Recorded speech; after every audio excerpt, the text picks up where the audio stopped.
27 years, the Hillsborough disaster cast a dark cloud over the city of Liverpool and the trust that is meant to exist between the public and the authorities charged with keeping them safe. Last year, the darkness finally began to lift with the second inquest into the deaths in '96, returning the verdict of unlawful killing, which campaigners knew should have been delivered 27 years earlier. Confidence, the aftermath of Hillsborough, graphically illustrated what happens when a supposedly free media conspires with the establishment to smear people for their own gain, with the scum under the stewardship of that horrible bastard Kelvin Mackenzie acting as cheerleaders for the police's lies to block victims getting the truth. Well, Confidence, they failed, we won, and the hunt for justice is well and truly underway.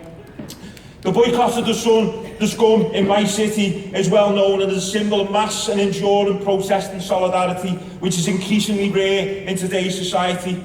But Confidence, the reasons we should campaign for a boycott of the scum is more than just about Hillsborough. From Orgreave to the Falklands to the refugee crisis, this rag masquerades as a newspaper, makes its profits from peddling hatred, spreading lies and attacking the working classes.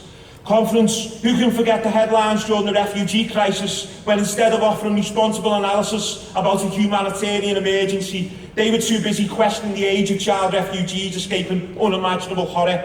When Gary Lineker called them out on social media, they disgracefully lobbied to the BBC to sack him for the crime of being a decent human being. Well, Confidence, I think the rag have had enough chances, and it's time we played our part in making it go the same way as the News of the World. On Merseyside, support for the boycott is building, with branches of Asda, Morrison's and Tesco all agreeing to stop stocking it. Liverpool City Council agreed that all vendors and retailers should refuse to stock the rag, and this has been closely followed by Mersey Travel, sending a letter to all of its vendors asking them to stop selling the newspaper. Support is also building across the country, Confidence, with groups popping up outside of Merseyside to take the boycott of the paper national and educate people on the damage that rags like the scum are doing to our chances of creating a fair and tolerant society.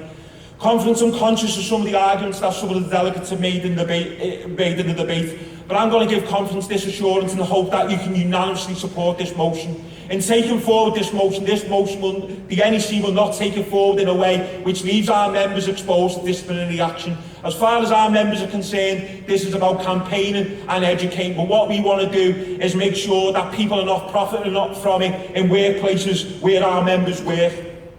I'll say this, the rag have built a reputation on smearing and denigrating people who have no platform to defend themselves, from refugees to miners, the unemployed to the victims of the Hillsborough disaster. The scum's version of free speech is one where they are free to lie and smear people, creating division and hatred with little or no consequence to themselves. Well, Confidence, the only way to stop them is by eating their profits, like we've done in Liverpool for the last 27 years, and supporting the motion will allow the NEC to build the consciousness amongst members and branches to stand our union firmly behind the effort to rid our society of this rag's filth. Confidence, support the motion unanimously, support the boycott, and let's rid our workplaces of the scum, its lies and its pair of tits on page 3. Confidence, support the motion.